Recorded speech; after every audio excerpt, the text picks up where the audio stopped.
Telugu cinema రంగం నుంచి రాజకీయాల్లో పాల్గొని పార్టీలు మారటం అనేది కొత్తేం కాదు.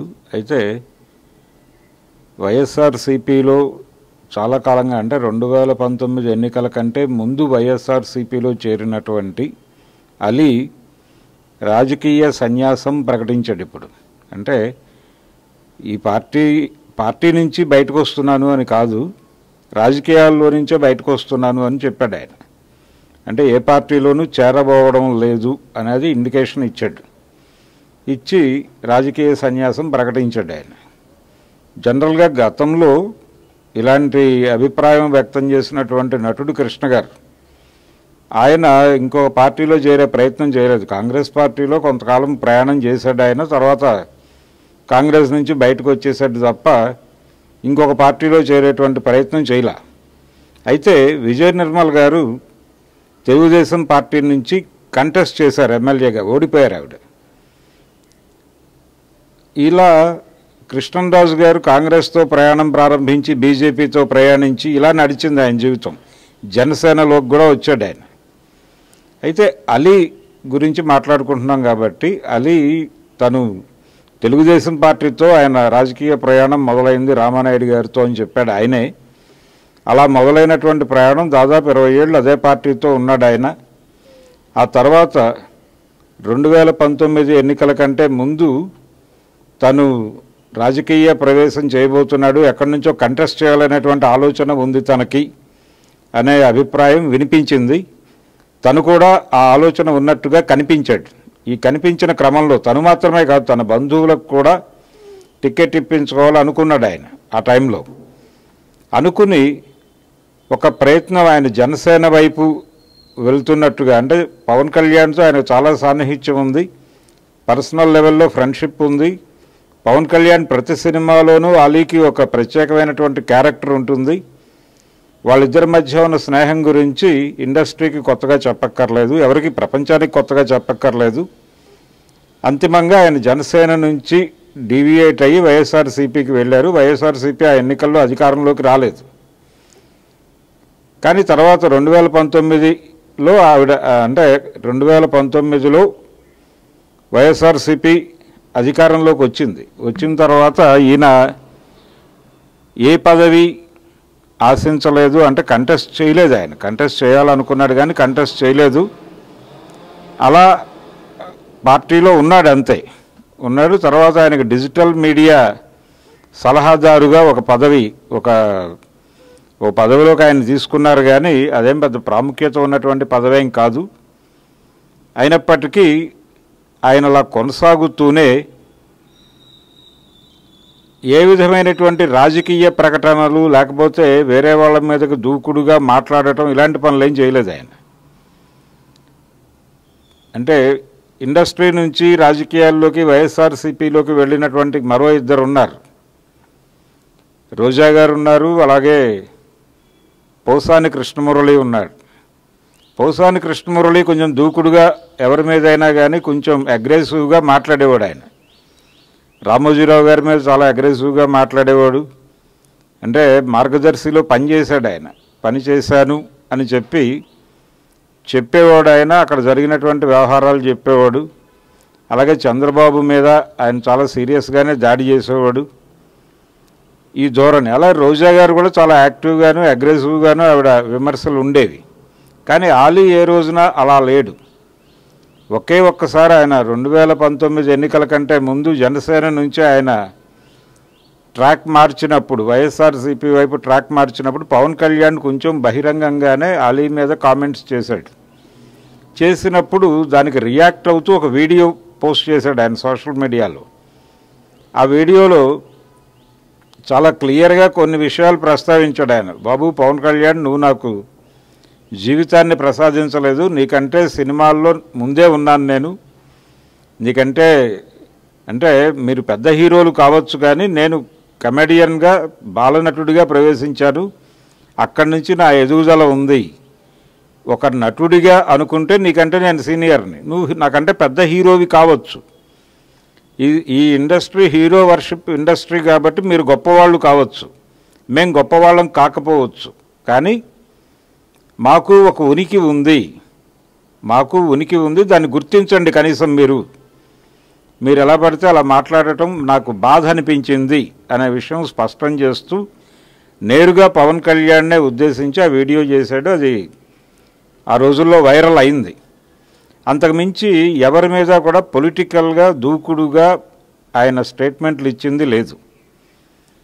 అలాగే పార్టీ ఓడిపోయిన తర్వాత వైఎస్ఆర్సీపీ 2019లో అధికారంలోకి వచ్చింది, 24లో ఓటమి పాలైంది. ఈ ఓటమి పాలైన సందర్భంగా చాలామంది వెళ్ళిపోతారు అని మనం విన్నాం. అంటే ఓడిపోయిన పార్టీలో కొనసాగాల వద్దా అనేది వారి విచక్షణకు ఆధారపడి ఉంటుంది. చాలామంది పార్టీ నుంచి వెళ్ళిపోవాలి అనే ఆలోచనతో ఉన్నారు అని ఒక లిస్టు ఆల్రెడీ బయటకు వచ్చేసింది. అయితే అలీ వెళ్ళిపోయే అవకాశం ఉంది అనేది మనకు ఒక వారం 10 రోజుల క్రితమే ఒక ఇండికేషన్ వచ్చింది. ఇక్కడ అర్థం చేసుకోవాల్సింది ఏంటంటే ఆయన వైఎస్ఆర్సీపీతో ట్రావెల్ అవుతున్న రోజుల్లో కూడా అలీతో సరదాగా అనేటువంటి కార్యక్రమం ఈటీవీలో కొనసాగింది. రామోజీరావు గారితో ఆ కార్యక్రమం, ఆయన రిలేషను కొనసాగటం అనేది ఒక విశేషం. అంటే కాంట్రవర్షియల్ కాదు అలీ, ఎక్కడా కూడా ఎవరితోనూ కూడా తన రిలేషన్ని స్ట్రైన్ చేసుకోలేదు అతను. ఒక్క పవన్ కళ్యాణ్తో పర్టికులర్గా ఆయన మాట్లాడిన తర్వాత తను మాట్లాడకపోవడం భావ్యం కాదు అని మాత్రమే మాట్లాడాడు తప్ప ఎవరితోనూ వివాదం కొని తెచ్చుకునేటువంటి వ్యక్తి కాదు అతను. అదే పద్ధతిలో ఆయన రిలేషన్ కొనసాగింది. ఆయన రామోజీరావు గారు కన్ను మూసినప్పుడు ఒక వీడియో చేశాడు. రామోజీరావు గారితో తన రిలేషను, తన అటాచ్మెంటు, ఆయన దగ్గర నుంచి తాను నేర్చుకున్న విషయాలు, వీటి మీద వీడియో పెట్టినప్పుడే చాలామంది ఆ వీడియో కింద కామెంట్స్లో అయిపోయింది అలీ వెళ్ళిపోతున్నాడు అని మాట్లాడారు. అయితే ఈ మాట్లాడిన వాళ్ళందరూ మర్చిపోయిన విషయం ఏంటంటే అలీతో సరదాగా అనే కార్యక్రమం దానిలో కొనసాగుతోంది ఈటీవీలో. అంటే ఏ రకమైనటువంటి, అంటే తన రిలేషన్ ఎవరితోనూ స్ట్రైన్ చేసుకునే ఒక వ్యక్తిత్వం ఉంది అలీకి అనేది గుర్తించాలి కదా. ఇప్పుడు ఆయన రాజకీయ సన్యాసం ప్రకటించాడు. రాజకీయ సన్యాసం ప్రకటించడం వేరు, పార్టీకి రిజైన్ చేసి ఇంకో పార్టీలో చేరటం వేరు. ఆయన ఇంకో పార్టీలో చేరుతున్నాను, తెలుగుదేశంలో చేరుతున్నాను, లేకపోతే జనసేనలో చేరుతున్నాను, లేకపోతే బీజేపీలో చేరుతున్నాను అని చెప్పలేదు. నేను రాజకీయాల నుంచి తప్పుకుంటున్నాను, 5 సంవత్సరాల తర్వాత అందరూ ఎలా ఓటేస్తారో అలాగే ఓటేస్తాను ఒక సాధారణ పౌరుడిగా, అంతే తప్ప అంతకు మించి రాజకీయంగా ఏదో చేయాలని నేను అనుకోవడం లేదు. నేను మొదటి నుంచి కూడా సోషల్ సర్వీస్ పట్ల ఒక కన్సర్న్ ఉన్నటువంటి వ్యక్తిని, అది కొంచెం పెద్ద స్కేల్లో చేయడానికి అవకాశం ఉంటుందనే ఉద్దేశంతో రాజకీయాల్లోకి వెళదామని అనుకున్నాను. కానీ నా అనుభవాల రీత్యా నేను నా పర్సనల్ లెవెల్లో చేసుకుంటేనే బెటరు, అనవసరంగా రాజకీయాల్లోకి వెళ్ళాను అని అనిపిస్తోంది. అందుకని నేను పూర్తిగా ఈ రాజకీయాల్లో నుంచి పక్కకు వచ్చేస్తున్నాను అనేది చాలా సూక్ష్మంగా చెప్పాడు ఆయన. అయితే ఇక్కడ అర్థం చేసుకోవాల్సిన విషయం ఏంటంటే అలీ జగన్మోహన్ రెడ్డి పట్ల తీవ్రమైన వ్యతిరేకతతో గనక అలా వ్యవహరించి ఉంటే ఆయన ఇంకో పార్టీలో చేరుండేవాడు. ఎందుకంటే ఇంకో పార్టీలో చేరి జగన్మోహన్ రెడ్డి మీద తీవ్రమైన విమర్శలు చేయటం ద్వారా ఆ పార్టీకి ఒక మైలేజీ తీసుకొచ్చి తద్వారా తాను బెనిఫిట్ పొందొచ్చు. పృథ్వీ చేశాడు ఆ పని, కానీ అలాంటి పని చేయటం అలీ ఉద్దేశం కాదు. ఎందుకంటే అతను మొదటి నుంచి అతని కెరియర్లో ఎవరితోనూ వివాదం పెట్టుకోవాలని అనుకోలేదు, ఎవరిని మీద పడి దాడి చేయాలి అని కూడా అనుకోలేదు. ఆ అనుకోని తనం వల్లనే ఆయన జగన్మోహన్ రెడ్డి మీద తీవ్రమైన విమర్శలు చేయాలి అని అనుకోకపోవడం వల్లనే ఇంకొక పార్టీలో చేరాలి అనుకోకపోవడానికి కారణం. రాజకీయ సన్యాస నిర్ణయం ప్రకటించడానికి కూడా అదే కారణం. ఎందుకు రాజకీయ సన్యాసం ప్రకటించాడు అంటే ఇంకొక కోణం, పరిశ్రమ దాదాపుగా కూటమి వైపు ఉంది, కూటమితో ట్రావెల్ అవుతోంది, పెద్ద ప్రొడ్యూసర్లు అందరూ అటే ఉన్నారు.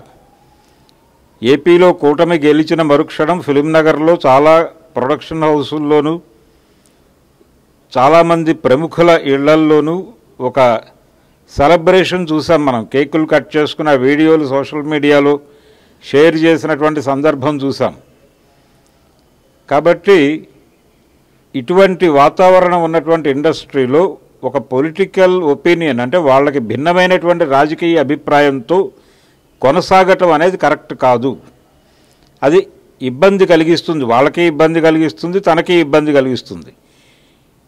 కాబట్టి అతను వేరే పార్టీలో చేరటము అనే పని పక్కన పెట్టేసి రాజకీయ సన్యాసం అన్నాడు.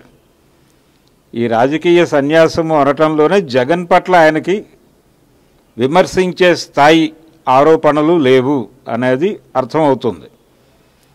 తాను రాజకీయాల్లో నుంచి స్వచ్ఛందంగా బయటకు వస్తున్నాను అనే మాట అన్నాడు తప్ప ఎక్కడా కూడా తను ట్రావెల్ అయినటువంటి ఏ పార్టీ మీద విమర్శ పెట్టలేదు. తను 20 సంవత్సరాలు ఉన్నటువంటి తెలుగుదేశం పార్టీని ఎందుకు వదిలి అటు వెళ్లాల్సి వచ్చింది, అక్కడ నుంచి ఇప్పుడు రాజకీయ సన్యాస నిర్ణయం తీసుకోవడానికి కారణం ఏమిటి, ఆ పార్టీలో తనకు ఏదైనా ఒక ఇబ్బందికరమైన పరిస్థితులు నడిచాయా, దానికి నిరసనగా బయటకు వచ్చేస్తున్నానా, ఇలాంటి విషయాలు ఏం మాట్లాడలేదు ఆయన.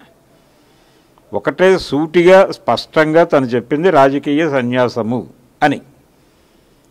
మనం విశ్లేషించుకుంటే ఈ మాట అన్నాడు కాబట్టి ఆయనకు జగన్మోహన్ రెడ్డి మీద సీరియస్ విమర్శలు లేవు అనేది అర్థమవుతుంది. రెండోది, ఎందుకు బయటకు రావాలి అలాంటప్పుడు? సీరియస్ విమర్శలు లేనప్పుడు ఎందుకు ఆ పార్టీని వదిలేయాలి అంటే, వదిలివేయకపోతే ఇండస్ట్రీలో ఉండలేనటువంటి పరిస్థితి కూడా ఉంది కాబట్టి, ఉందని తను ఫీల్ అయ్యాడు కాబట్టి, ఆ పరిస్థితి ఉంది అన్న వాతావరణం ఇండస్ట్రీ కల్పించింది కాబట్టి ఆయన రాజకీయ సన్యాసం ప్రకటించాడు తప్ప ప్రకటించాల్సినటువంటి సందర్భము కాదు, ప్రకటించాల్సినటువంటి అవసరం ఉంది అన్నట్టుగా ఆయన ఎక్కడా ఇండికేట్ కూడా చేయలేదు. అజాత శత్రువుగానే వ్యవహరించాడు. అజాత శత్రువుగా ఉండబట్టే రామోజీ కంపెనీలో ఆయన కొనసాగగలిగాడు. వైఎస్ఆర్సీపీలో రాజకీయంగా ఉంటూనే జగన్ పతనాన్ని చూడటం కోసమే ఊపిరి ఒగ్గబట్టుకొని ఆ ఓటమి చూసిన తర్వాతే ప్రాణం వదిలేడు రామోజీరావు గారు అని అందరూ మాట్లాడినటువంటి రామోజీరావు గారి కంపెనీలో ఒక కార్యక్రమం నిర్వహించాడు అలీ అనే విషయాన్ని మర్చిపోకూడదు. ఇక్కడ అంతగా అజాతశత్రువుగా ఉన్నాడు ఇండస్ట్రీలో. కేవలం ఒక్క పవన్ కళ్యాణ్ గురించి ఆ రోజున ఆయన అన్నాడు కాబట్టి ఆయనకు విషయం అర్థం చేయించటం కోసం మాత్రమే ఆ వీడియో చేశాడు తప్ప పవన్ కళ్యాణ్ మీద కూడా ఆ తర్వాత ఎక్కడా వ్యతిరేకత లేదు. అతనికి పాజిటివ్గానే మాట్లాడేవాడు. తన ఇంట్లో వివాహం జరిగితే అందరికీ కార్డ్స్ ఇచ్చాడు. ఆయన చిరంజీవి గారితో సన్నిహితంగా ఉన్నాడు. చాలా వేదికల మీద చిరంజీవి గారు తన అభిప్రాయాన్ని అలీతో చెప్పించిన సందర్భాలు చూసాం మనం. ఆ కుటుంబంతో వ్యతిరేకతో పర్మనెంట్ శత్రుత్వము ఇలాంటివి ఎప్పుడూ అలీ ఎవరితోనూ పెట్టుకోలేదు. కాబట్టి ఇప్పటి ఆయన రాజకీయ సన్యాస నిర్ణయానికి కారణం ఇండస్ట్రీ అందరిలోనూ కలిగిస్తున్న భయమే, ఇండస్ట్రీ పెద్దలు అందరిలోనూ కలిగిస్తున్న భయమే. ఆ భయం వలన మాత్రమే ఆయన రాజకీయ సన్యాసం తీసుకున్నాడు. కానీ జగన్మోహన్ రెడ్డి మీద విమర్శతో కాదు అన్న కోణంలోనే అర్థం చేసుకోవాల్సి ఉంటుంది.